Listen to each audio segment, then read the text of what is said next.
Vamos fechar os olhos, respirar profundamente, suave e profundamente, já sentindo a presença dos nossos anjos guardiões, dos nossos amigos espirituais, sentindo a presença da luz neste momento para nos ajudar no nosso progresso, na nossa evolução espiritual. Vamos nos conectando com a equipe encarregada dos nossos estudos, do estudo da Casa Lucas de Assis, o mentor espiritual deste trabalho. Vamos sentindo a presença deste mentor. E vamos agradecendo por podermos estar aqui toda terça-feira, buscando conhecer um pouco mais, entender um pouco mais a doutrina e, principalmente, aplicar tudo que estamos estudando. E assim, com o coração cheio de gratidão, vamos rezar. Ave Maria, cheia de graça, o Senhor é convosco. Bendito sois vós, bendito é o fruto do vosso ventre, Jesus. Santa Maria, Mãe de Jesus, rogai por nós, vossos filhos, agora na hora de nossa morte. Amém. Que assim seja. Vamos lá, então, pessoal. Continuando os estudos do livro Voltei, vamos para o capítulo 15, no templo. Além da morte, situam-se as esferas da continuidade. Se o homem comum conseguisse deter o curso dos pensamentos de segunda ordem durante alguns minutos por dia, de modo a refletir na grandeza da vida, sondando as realidades da morte, certo evitaria as algemas do mal, que o agrilhoam, as recapitulações expiatórias. Aqui, permanecemos articulados em nossas próprias criações, tanto quanto as peças de determinada máquina a elas se ajustam para o necessário funcionamento.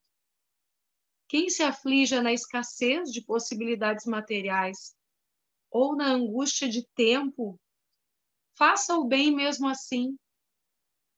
Quem se lamenta no cativeiro do crime, esforce-se por fugir-lhe às garras, dedicando-se ao socorro dos semelhantes. Quem se demora no sono do vício, louve a mão áspera que o desperta e levante-se para a caridade regenerativa. Cada dia que passa para o homem encarnado parece gritar-lhe aos ouvidos: ainda é tempo, ainda é tempo. Dirige-nos a morte para os objetivos que procuramos. Os ditadores da crueldade têm sob o próprio mando não somente os servidores que se corporificam na terra, mas também os assalariados invisíveis que lhes estimam os propósitos inferiores. O homem que se transforma em instrumento da bondade e da salvação, ainda que o não saiba, recebe o concurso de muitos irmãos interessados nos serviços de elevação própria. Em preparo. Depois de prolongadas meditações, alcançáramos o dia em que eu seria recebido no grande templo.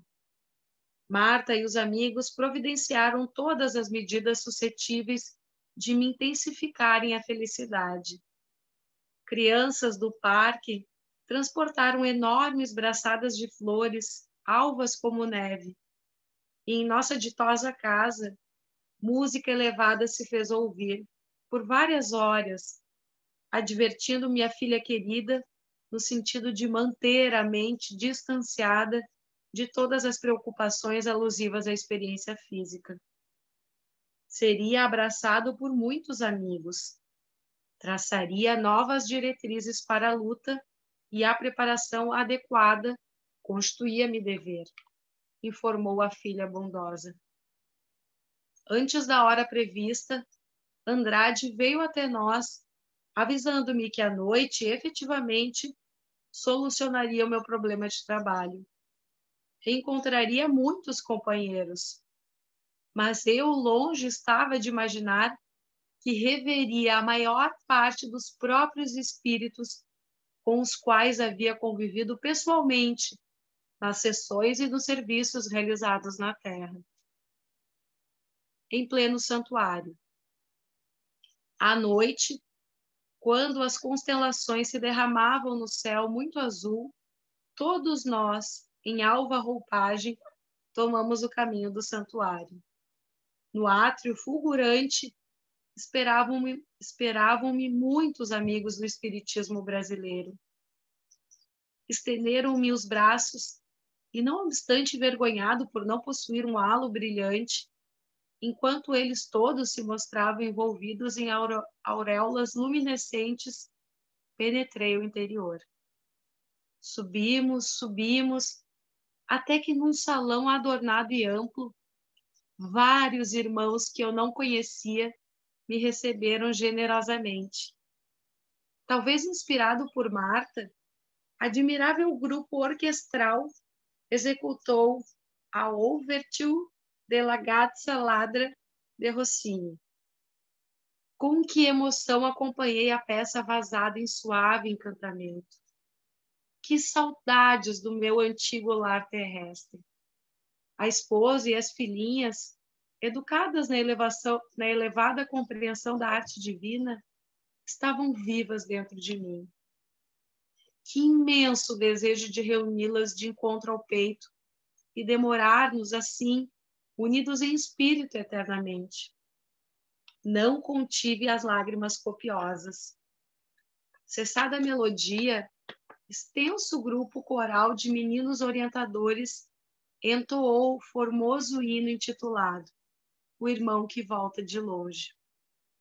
Apesar da palavra amorosa de Bezerra, de Guilom, de Cirne e de Marta, eu nada podia responder. Alguma coisa me entravava a garganta. Sentia-me criança de novo. Na tela da memória, revia minha abnegada e valorosa mãe, como se estivéssemos na Europa distante. Sentia-lhe o abraço carinhoso e ouvia-lhe a voz às despedidas. Vai, meu filho, trabalha dignamente, sê bom para Deus e para os homens. Um dia ver-nos-emos de novo, no lar. Fitava as crianças a me sorrirem cantando. Escutava os companheiros estimulando-me ao bom ânimo. Reparava o ambiente doce e festivo, emoldurado em filigrana radiosa. E perguntava a mim mesmo se aquele não era o lar divino a que minha mãe se referia em meus dias de infância. Centenas de entidades congregavam-se em torno, respeitosas, e ao fundo, uma centena de espíritos singularmente iluminados se mantinham em profunda concentração. Andrade mostrou-nos e esclareceu. Aqueles são vanguardeiros da pureza e da sabedoria, que fornecem fluidos para materializações de ordem sublime. Não consegui anunciar a impressão que me causavam, em vista do pranto a embargar-me a voz. Entretanto, notei que ao lado deles, vasta câmara lirial se prolongava além, na parte da torre que ocupávamos. Das janelas próximas, dominava grande parte da cidade com o olhar, maravilhando-me a contemplação da noite pacífica e formosa, repleta de harmonia e de luz. Nova família de serviço. Possivelmente com o objetivo de arrebatar-me a extrema emotividade em que me envolvera, o irmão Andrade conduziu-me a largo recanto do recinto. Apresentou-me algumas dezenas de companheiros tão obscuros quanto eu mesmo e explicou. Aqui, Jacob, se alinham os cooperadores do seu trabalho edificante, que prosseguirá mais ativo. Choveram abraços de alegria e camaradagem. Reconheci muitos deles que haviam partido anos antes de mim. Surgiu a conversação jubilosa e discreta. Alguns indagavam de meus derradeiros serviços doutrinários. Muitos se reportavam aos nossos encontros e reuniões em variados pontos do Rio. Diversos médiuns de meu conhecimento aí apareciam. A nota predominante na palestra era a esperança no futuro. Lastimavam todos, qual ocorria a mim mesmo, não haverem aproveitado as horas no corpo físico dentro da eficiência desejável. Poderíamos ter concretizado muito mais o nosso idealismo cristão na causa que abraçáramos, se tivéssemos usado a aplicação com o mesmo ímpeto com que procurávamos conforto no campo do ensinamento.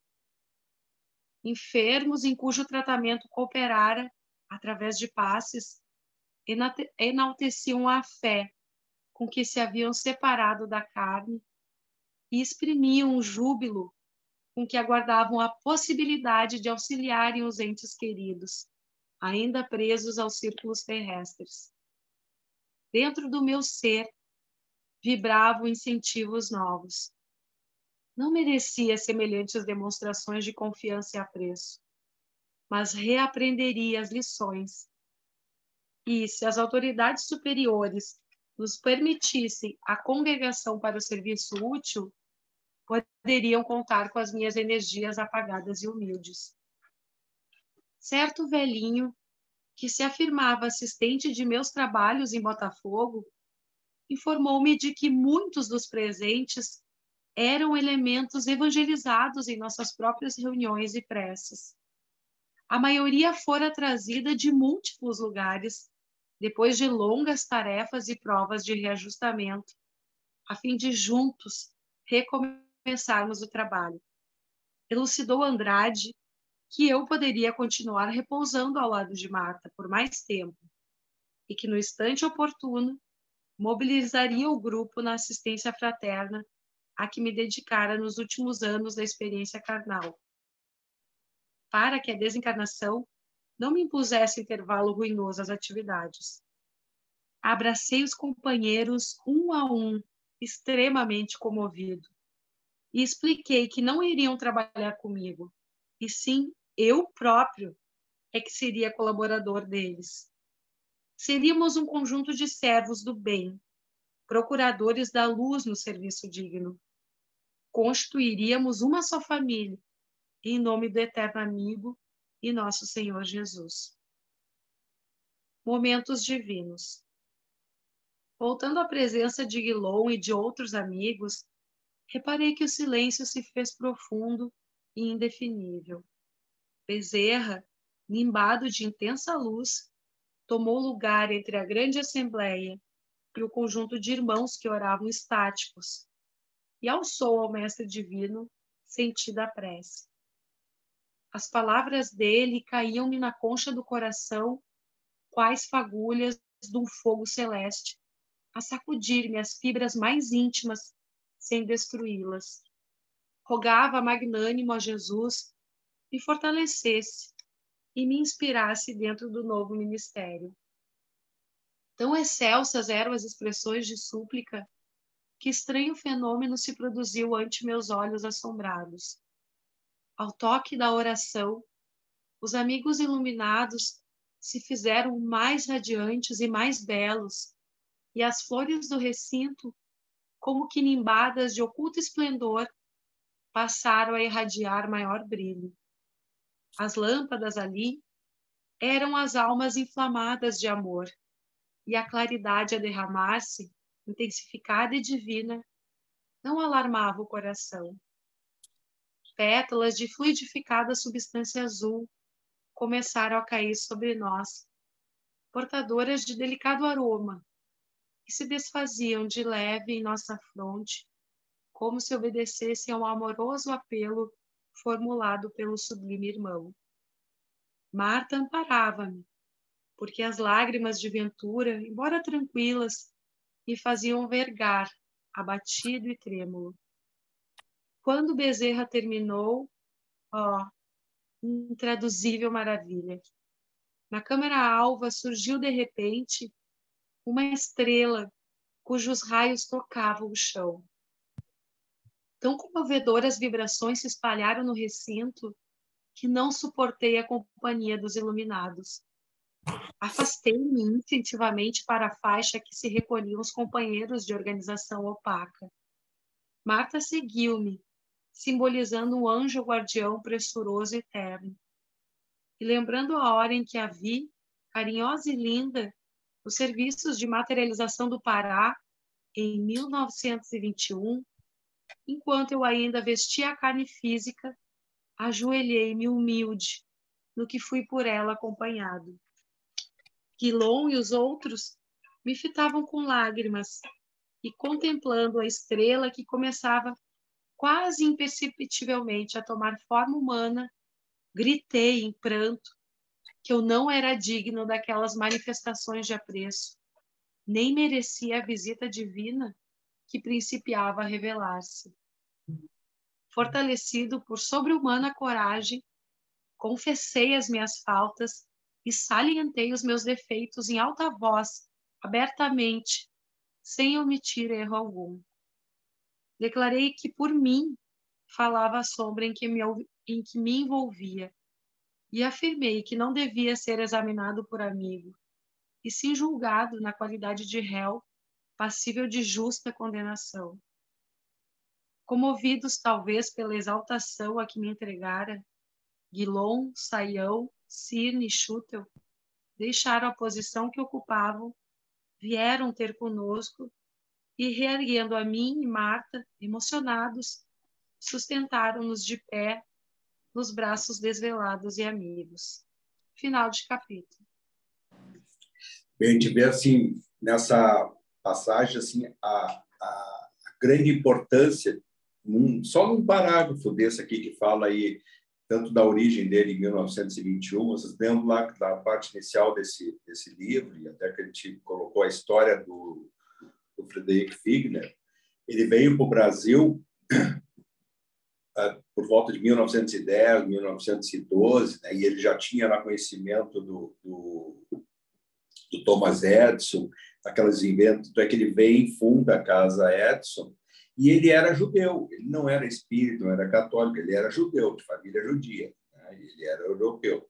E ele, no Brasil, o primeiro local que ele foi morar foi lá no Pará, e ele havia perdido, na adolescente ainda, essa filha dele, que na verdade chama de Marta, mas era Raquel o nome dela.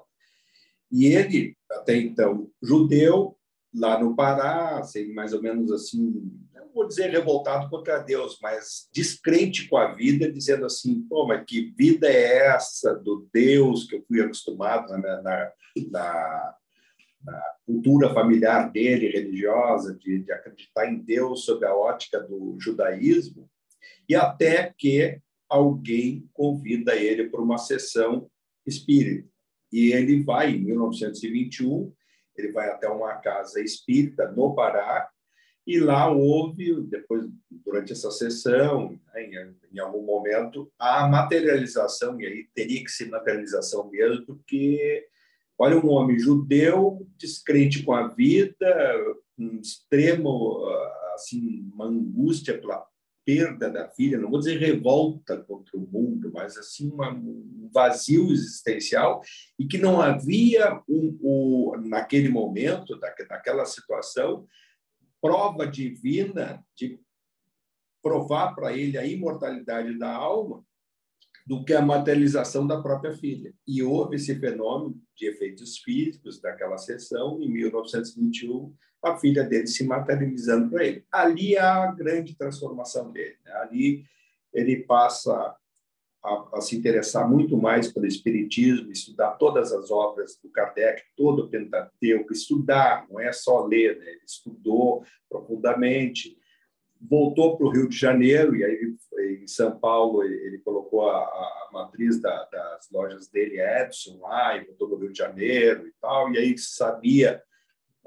tinha notícias de de outros espíritos, era o Bezerra de Menezes, que havia desencarnado em 1900, né? E aí Caibar Schutel, que já tinha obra dele, e muitos outros espíritas, no primeiro momento, lá no Eurípides Barçanufo, né?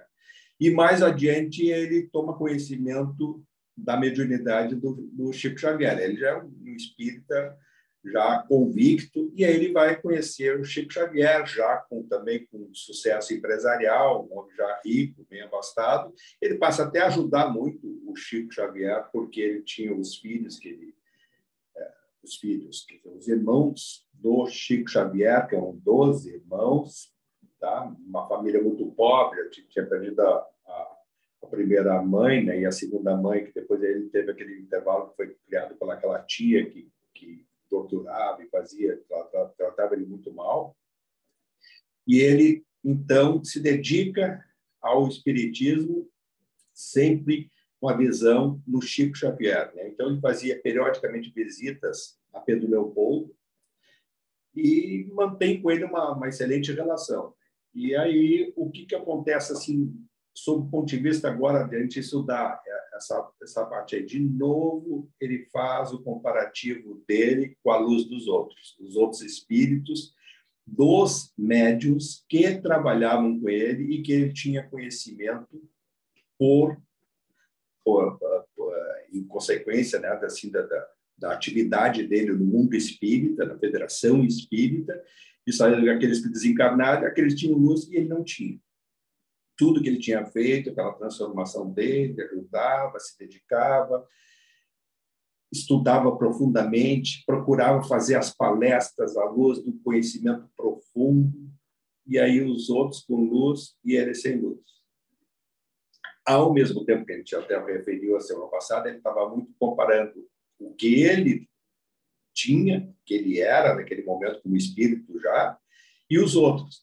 Mas ele não conseguia ver aqueles que não tinham a luz. Ele não tinha essa percepção do comparativo. Ele tinha assim, o defeito humano de a gente achar que queria ter igual aos outros que têm, desde do bem material, né? As pessoas que querem inconscientemente travam uma inveja interior em relação ao que os outros têm que a gente não tem.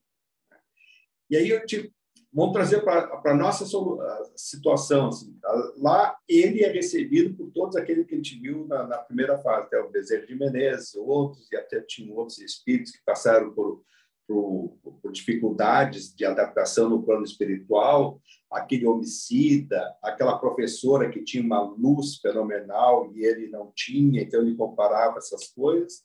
Vamos trazer para os nossos dias. Nós aqui hoje estamos aqui estudando, nós estamos lá na Casa Lucas de Assis, lá são dezenas e dezenas de médiuns. Nós vamos desencarnar, querendo ou não. Ou vamos imaginar que eles estejam todos encarnados aqui, nenhum agênero esteja entre nós, mas a gente vai desencarnar. Alguns antes, mais ou menos depois, mas pega aí um tempo para frente, nós vamos estar lá no plano espiritual. Olha isso aí, aconteceu em 1947, 48. Bota aí um tempo para frente, nós vamos nos encontrar no plano espiritual. Querendo ou não, os vínculos, eles não são desta encarnação, né? São vínculos que a gente traz do plano espiritual e também, quem sabe lá, de outras experiências encarnatórias. Não importa qual é, a gente não tem que ter assim, encarnado, desencarnado. De onde vem a nossa história? Nós podemos ter histórias só do chamado para nós, plano espiritual. Não temos encarnações juntos, né? Nós podemos ter atividades espirituais em dimensões umbralinas, até trevosas, e quem sabe lá do abismo, né? Um estava lá, estava patinando cheio de lodo na cara, passando fome, estava olhando para o lado só com o olho, que não tinha nem dois olhos, que era simplesmente quase que uma figura ovoide, olhando para o lado, e ali é a nossa convivência. Aí eu estava indo lá, soube que encarnou, não encarnou, nem importa a trajetória espiritual. E nós haveremos, em boa parte, de nos reencontrarmos lá do outro lado. Isso não tem como não acontecer, não vai haver esse interregno que vai anular essa projeção do futuro. Porque se a gente estuda, vê, percebe, e esse é o grande objetivo da obra, que a vida continua literalmente como ela é, o filme vai continuando, vai gravando as mesmas coisas, o presente vai estar atuando no nosso futuro. E o que é o presente? É o que a gente está fazendo agora. Nós vamos desencarnar, vamos nos reencontrar. Alguns vão se reencontrar comparando a si com o passado, ou seja, psiquicamente, um olhando para o outro. Bom, eu vou me lembrar do que eu convivi, então é do que eu ouvi, do que eu vi do outro, desse, daquele, e vou comparar com o momento que eu estou vendo lá no futuro. E aí vem essas questões que o Jacob passa ali. Agora, assim, quanto que ele teve, ao mesmo tempo, de mérito, ele fica ficcionado na luz dos outros, mas está numa assembleia com Bezerra de Menezes, né? Guilom Ribeiro, Caibar Schutel. Se nós tivéssemos um emissário desses espíritos para nos esperar lá do outro lado, nós temos que elevar o nosso pensamento ao alto em gratidão de joelhos. Se tiver a chance de ter um assessor desses ou um enviado desse de terceira ordem para nos receber. E ele estava sempre naquela. Mas por isso que ele registrou o livro, porque ele passou por todo esse drama, essas comparações, e fez o registro que gerou essa obra. Mas, inevitavelmente, um dia nós vamos ter essa graça também.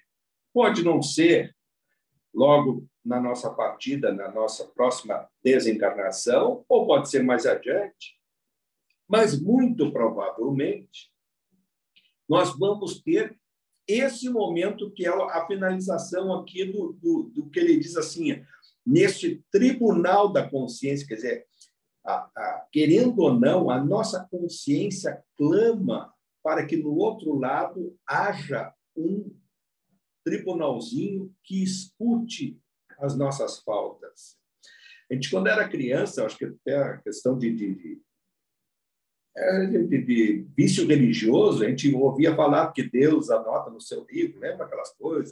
Depois vai ver aquele livro para ver os nossos pecados, vão estar lá anotados. A gente ouvia essas historinhas, eu ouvia lá das tias avó lá, e diziam, e os teus pecados vão estar todos anotados, Deus vai olhar folha por folha e vai te cobrar.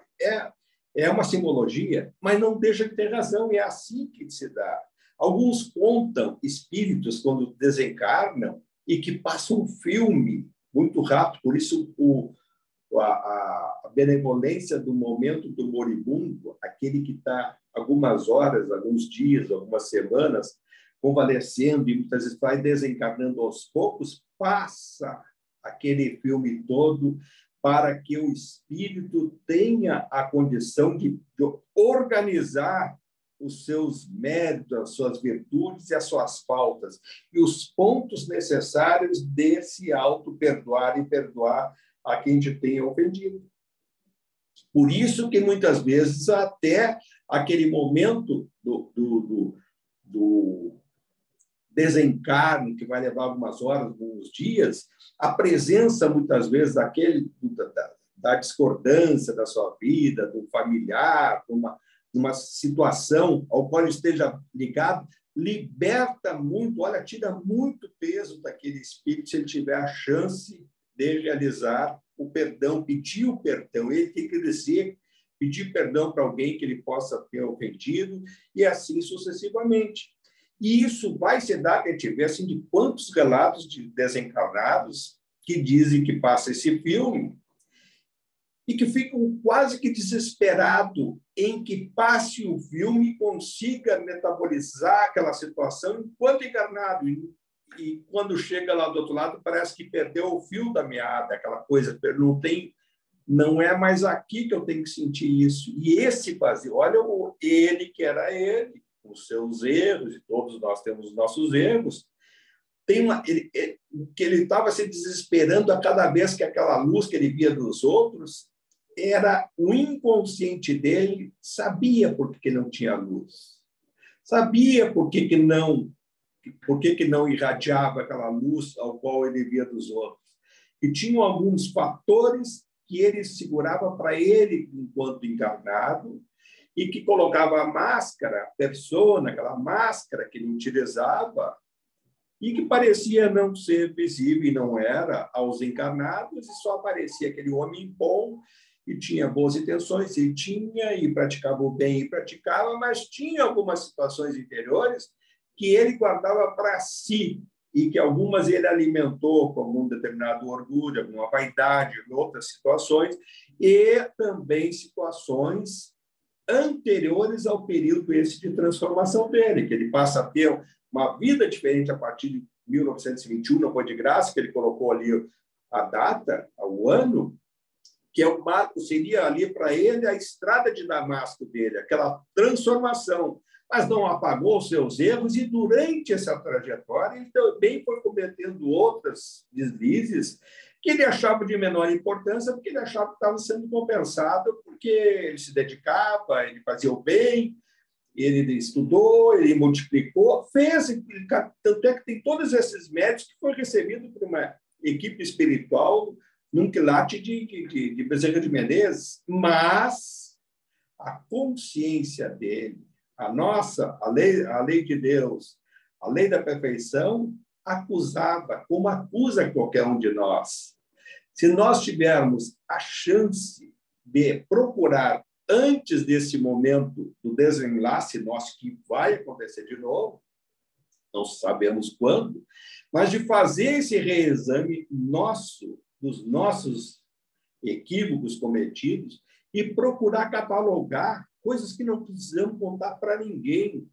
Se for para escrever, escreve até de uma forma que nem vai, ninguém tem que ler, nenhum outro encarnado tem que ler. Mas nós, interiormente, sabemos assim, o que eu fiz de errado na minha existência, que eu possa ter prejudicado alguém, e que foi um ponto negativo. E isso vem na nossa consciência. Vem, porque tem coisas que a gente se lembra, tem coisas, me lembrar, com 16 anos, com 19, com 20 e poucos, com isso. Períodos fundamentais que a gente cometeu deslize e que não saíram da nossa memória. Isso vai passar naquele filme. E por que não tentar, durante a encarnação, já chegar lá do outro lado mais saneada essa situação e não ser transformado num inferno de consciência?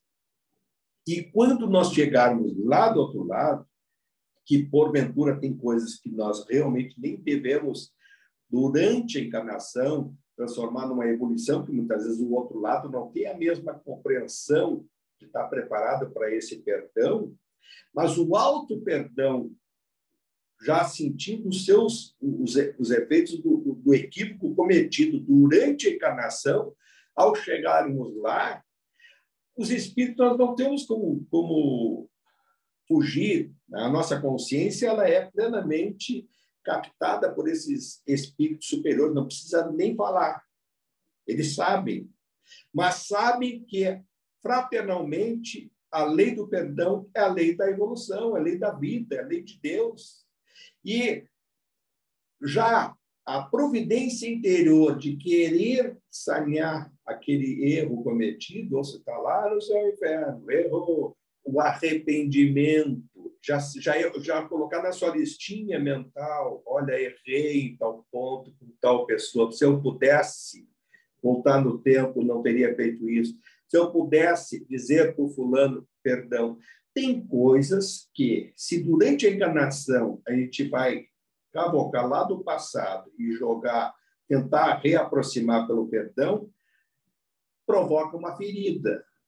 Mas melhor seria já trabalhar no campo espiritual, promover a acomodação psíquica com um amigo espiritual dessa pessoa envolvida e procurar aí lutar, é uma luta interior de não repetir nem perto um erro desse cometido no passado.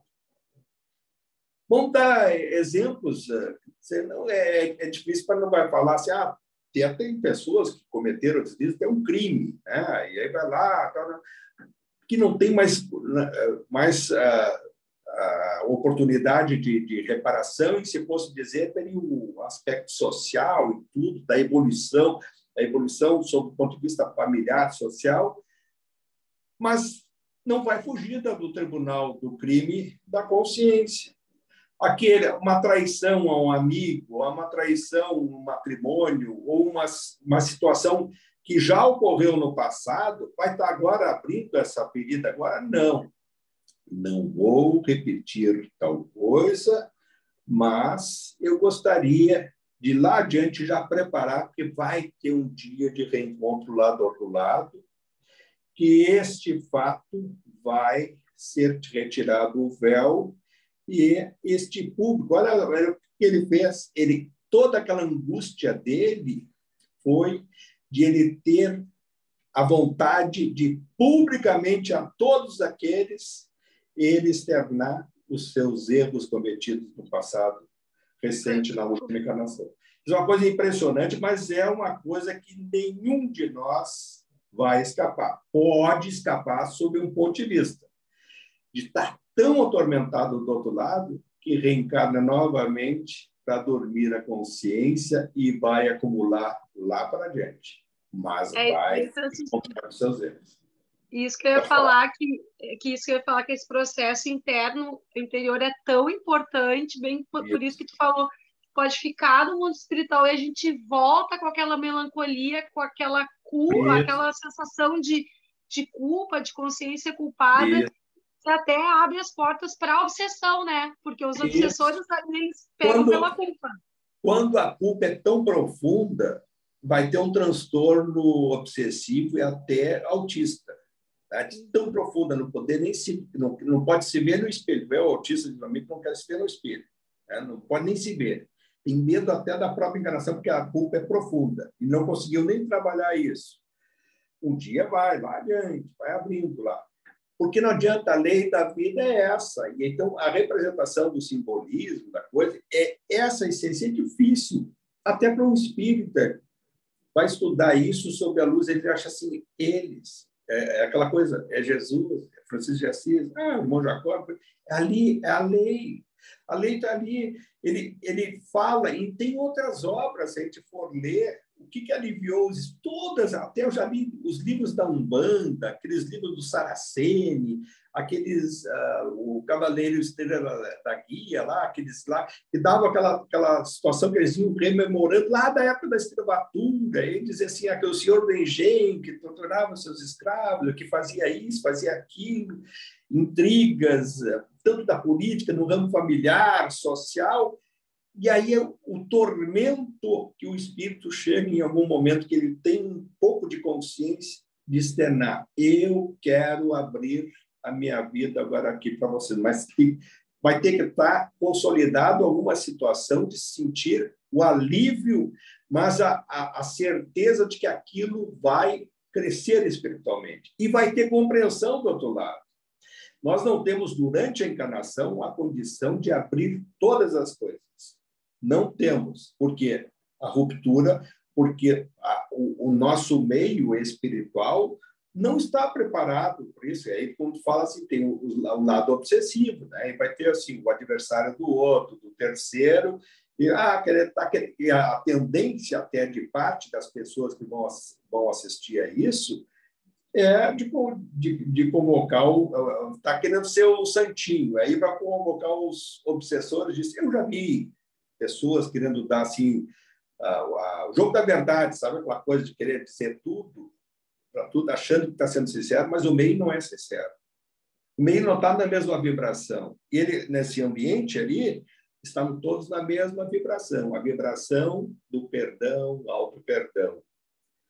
Compreender as falhas humanas. Então, estava num ambiente espiritual de elevação, de sintonia da catarse que cada um vai passar. Então, é a mesma coisa assim, está lá na terapia que está sendo feita com o psiquiatra, o terapeuta, psicólogo, seja que for, vai dizer coisa para ele, é o profissional ouvindo. Agora, imagina aquilo ali ser ouvido com todas as pessoas envolvidas com a história que está sendo contada. Não vai ser compreendida, entendeu? Então, isso, o que fica para nós, que não dá para desenvolver muito aqui agora, mas assim fica a mensagem, procurar, e é individual isso, procurar já organizar durante essa encarnação, dá tempo, cada um tem tempo para isso, né? Nós vamos ter algum tempo para fazer isso, ajuda espiritual começar a pegar. Fato por fato. O que na primeira infância me marca que eu... Aí não diz, é tão inocente. Alguma coisa que pensou que não deveria pensar, ou compactuou, ou que foi omisso, né? Que foi pequeno naquele momento, que possa ter prejudicado indiretamente. Pense. Provavelmente não vai ter muita coisa, porque até não vai se lembrar e até não é marcante, porque não tem a consciência do erro, mas já tem a adolescência, e aí vai indo. O que eu fiz que eu podia não ter feito, que eu não... Me faltou caráter naquele momento, que isso foi uma mentira, foi uma fofoca, eu prejudiquei esse, eu desejei isso, e eu cheguei a fazer tal coisa. E aí vai colocando. Quando chega já na idade adulta, vai ter as fases, e a gente vai vendo o quanto que os erros nossos cometidos, eles vão sendo, tem no campo moral, vai ter no campo isso, campo aquilo, e tal, afetivo, da traição disso, traição daquilo, da falta de sensibilidade para ter, né, conduzido tal situação, as omissões também, que não deve, a gente deve catalogar também isso, porque não é por ação só, mas por omissão, e assim sucessivamente. Quando tiver já a lista mais ou menos pronta, vai vendo assim, o que aqui eu posso reparar, tem coisa que dá para limpar durante a encarnação, reparar, mas sem sentir maduro, de repente, em relação a alguns assuntos, pode, durante a encarnação, também resolver, mas há situações, como eu já disse, que vão abrir feridas, não é negócio. Toca para lá e pede ajuda nas orações, manda luz para essa pessoa e pega o plano espiritual, diz assim, eu sei que isso um dia eu vou ter que abrir, e vou ter que dizer isso, dizer aquilo, e assim sucessivamente. Esse é o grande aprendizado desses momentos, e isso não tem como fugir. Podemos colocar uma pedra em cima, um dia essa pedra vai ser retirada e vai ter que ser externada. Podemos transformar isso numa fuga momentânea? Podemos, né? Livre-arbítrio. O espírito também tem livre-arbítrio. Podia o irmão Jacob não estar nesse ambiente, não ter ido todos esses convites, né? Não quero nada, vou aceitar os meus defeitos, né? E vou ser o que eu sou mesmo, vou continuar aqui do lado, daqui a pouco ele já está se alinhando inconscientemente com outras entidades, já estava numa outra vibração.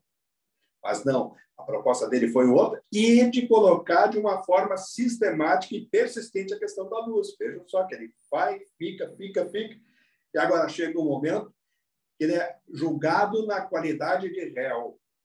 Quer dizer, colocando para todo mundo as coisas que o atormentavam. Eu acho que é isso que vale esse encontro de hoje, e a gente refletir sobre essas coisas. Se não é para refletir essas coisas, quem sabe aí também vale pelo conhecimento geral, mas que é uma situação que nós estamos atrelados a ela. Tá, Chico, pessoal? Será que não valeria a gente fazer, ao invés dessa retrospectiva dos anos 60, 50, etc., fazer uma retrospectiva que eu acho interessante que os filósofos sugerem, antes de dormir, pensar o que eu fiz bem e o que eu podia melhorar. Eu acho isso traz menos culpa e traz mais para a realidade de hoje. Que tu te arrepender de uma bobagem que tu fez, ou uma bobagem grande ou pequena na adolescência, talvez não ajude muito, mas o hoje vai. Mas essa situação, o Santo Agostinho pregava isso, inclusive ele comenta isso na a resposta da pergunta 919 do Livro dos Espíritos. Ele diz, eu, quando era encarnado, durante a noite, antes de dormir, pensava onde a minha consciência me acusou, onde eu podia ter sido melhor, onde eu talvez não tenha praticado o bem de uma forma tão virtuosa como deveria ser, ou assim sucessivamente. O Santo Agostinho dá isso, e até o Espírito da Verdade vai fazer uns comentários, e depois, lá no Evangelho segundo o Espiritismo, também essa questão é abordada. Lógico que isso tem muito maior importância. O que eu quis dizer é assim, nós chegando a essa fase nossa da encarnação, a gente não foi, anos atrás, o que somos hoje. Então, a gente não fez esse reexame no dia a dia, anos para trás.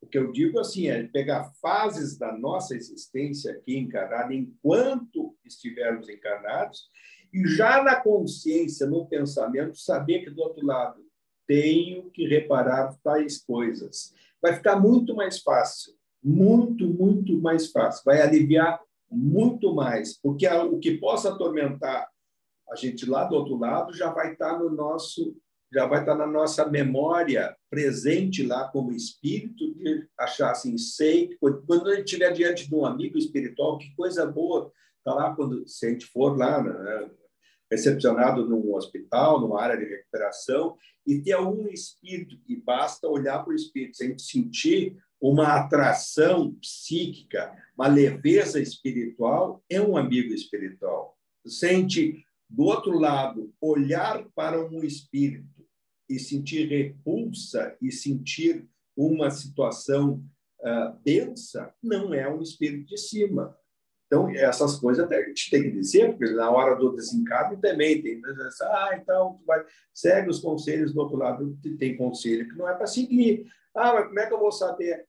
Percebe o semblante do espírito que está falando contigo, se é de leveza, segue esse caminho. Se é um que gera temor, que gera uma repulsa, não é de cima, é de baixo. E pode ter os de baixo, sim, querendo nos levar, nos cobrar, e assim sucessivamente. Mas os da luz não vão estar? Vão estar, mas nós não vamos estar enxergando. E aí, nesse momento de dúvida, eleva o pensamento para o alto e diz assim, sei que sou devedor de diversas coisas que no momento oportuno quero me referir. Nesse momento, peço ajuda a Jesus, em nome de Jesus, que possa alguém agora estar aqui me acolhendo. Neste momento, quando for fervoroso esse pedido, esses espíritos do alto vão se aproximar, não que eles não estivessem ali, nós vamos enxergá-los, percebê-los. Entendeu?